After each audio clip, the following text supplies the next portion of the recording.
How do I do it all? The Brezza gives me the power. Match number 14 of IPL 2025 sees action move to the Chinnaswamy Stadium. RCB, what a start to the season. Back-to-back wins away from home. Now they take up the Gujarat Titans, who themselves have picked up their first points in their last game against the Mumbai Indians. This is Maruti Suzuki Arena presents ESPN Cricinfo Timeout. We look ahead to that game with Varun, Aaron and Nick Knight. And when the Chinnaswamy is filled up ahead of this game, it'll be with the expectation that we've started differently. We won at the Chepauk we never had in 18 years, and we've beaten the defending champions. So what is clicking for RCB as they approach their first home game? Varun? I think it's their style of play they bought into after the flourish they had towards the end of last season. I think that flourish really made them believe that they can do things which they didn't at the start of the season. And also, RCB genuinely start off slow in the season, just like Mumbai Indians. And that puts a lot of pressure on you towards the back end, especially when there are 10 teams. And at the end of the day, RCB are really looking good, especially with their bowling attack, because I feel this bowling attack really suits Chinnaswamy Stadium because all bowlers love to hit the stumps with the new ball. They had a good day with the ball. Hazelwood and Bhuvi who's back. And I can't help but think, Nick Knight, that is just the start. A new captain of such a big franchise would have wanted ahead of his first home game. Yeah, well led, as you say, with Patidar, well coached with Andy Flower. They've got senior players in all departments, so they look very organised. They look well led, as I said. I think their big strength really is I think they've got enough kind of control of the different game phases. When you look at perhaps other sides, and we might be saying that with Gujarat Titans, I feel they're perhaps strong in one or two areas, but not across the whole phase of the game. But with RCB, I think Hazelwood is amongst the very best. Bowls a heavy ball, he's got control. Bhuvi is an excellent addition. And they've got enough spin. That's perhaps the only question mark. They've probably just got enough with a bit of Livingston, a bit of Krunal, a bit of Suyesh. So, excuse me, they can probably just about cover that area. Would you spend some time on that, actually? Because you're saying it's good bowling attack for the Chinnaswamy. This will be a different test for them. I said good fast bowling attack. Good fast bowling attack. Yeah. Right. And you're confident of, say, Bhuvi, this stage of his career? Because traditionally, if you see at the Chinnaswamy Stadium, I thought they really got it wrong the last auction cycle where they picked Alzari Joseph, Lockie Ferguson, bowlers who love to bowl back of length. And playing for RCB for 3 years, if you're a bit short at the Chinnaswamy Stadium, that lets the batsman pull and cut you. And if you get a bit of elevation in that small stadium and the ball really travels there, it generally goes for 6. So guys who can actually hit the stumps are very successful. Arvind, then you had Bhuvi, who's actually got a lot of wickets at the Chinnaswamy Stadium as well. Fair enough. That's with the ball. With the bat, though, can't help but think that Phil Salt's impetus at the start. Yeah, it's been pretty dramatic, hasn't it? I mean, when you look at what he's done, and just his form actually going into the IPL wasn't huge, wasn't great. So you question a little bit. I mean, obviously KKR last year was outstanding, so he's sort of picked up from where he left off there. Fearless batting.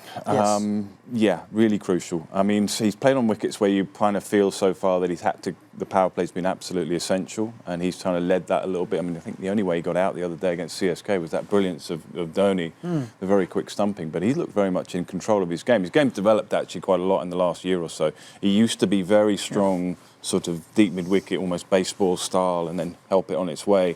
Now he's kind of opened up both sides of the pitch a little bit better. So yeah, really strong. I love that. I have to picture a mirror image every time you're doing those batting actions.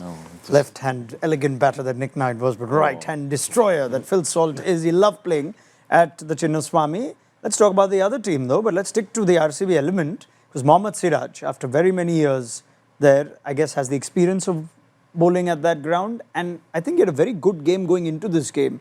Got Rohit Sharma, bowled really well against the Mumbai Indians. How do you see Siraj going against RCB? Do you sense there'll be that little extra edge and fire which we know can bring the best out of Siraj? There's definitely going to be a bit of edge and fire, because I know that somebody like Siraj would have loved to be retained by RCB. Also, this is the first time Siraj is ever going to bowl to Virat Kohli in a T20 game, so that's going to be fun to watch that competition. Also, when it comes to the last game, if you see Siraj bowled a lot of in-swingers, a lot of scramble seam, wobble seam, is that what we call it? Why does that help him? Because I feel he's at his best when he's attacking the stumps. because his outswing, the kind of release he has, it does swing a bit early and gives the batsman a bit of a cue. But when he goes towards the stumps, when he bowls his in-swing, when he bowls his scramble seam towards the stumps, it's very, very lethal. And if you see 2023, when he was really successful, most of his deliveries, especially in the power play, were attacking the stumps and they were in-swing deliveries.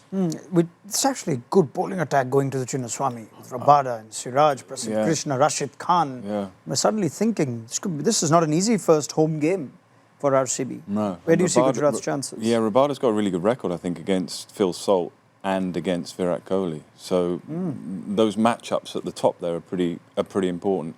I'm glad that Varun is talking about bowling at the stumps a lot. It's something that I've talked about a lot as a batting perspective. I'm glad we've got a sort of bowler who's saying the same things, because I don't see that being done quite enough. But anyway, that's great. I think GT, I mean, the one question I've got about them is they're sort of top and their bottom are nicely sort of put together. You know, Sai Siddharth and Butler. I'd still like to see Butler open, and Shubman Gill. And we just mentioned the bowlers there. That section is nicely put together.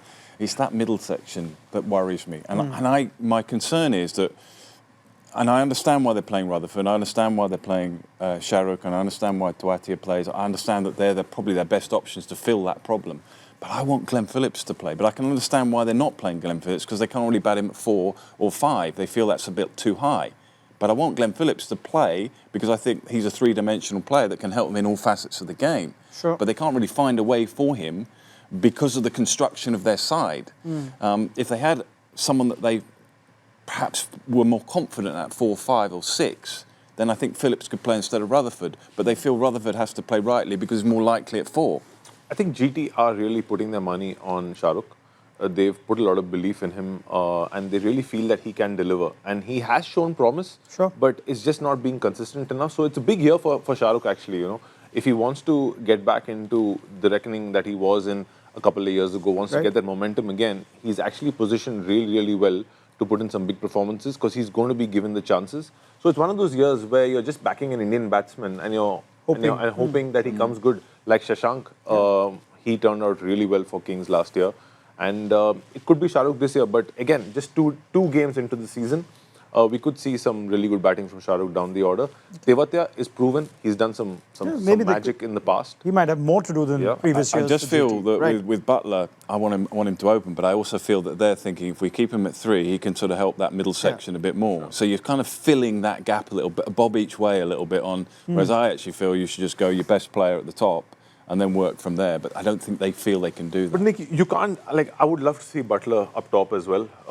It's a dream to watch him bat in the power play. But with Gill and with Sai, you can't really slot them in number 3 because Sai especially, he takes... I'd go Sai at 3. Sai has played at 3 before. He takes a bit of time, you know.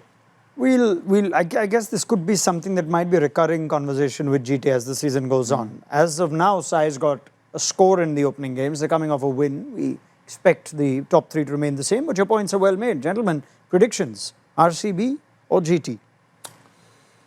I would go RCB. Nick? I'm going to go RCB. Very well. They enjoy the support and the unanimous agreement of the panel as they start as favourites in their first home game. Thank you, Varun Aaron. Thank you, Nick Knight. That wraps up our preview to this game at the Chinnaswamy Stadium on Maruti Suzuki Arena presents ESPN Cricinfo Timeout. How do I do it all? The Brezza gives me the power.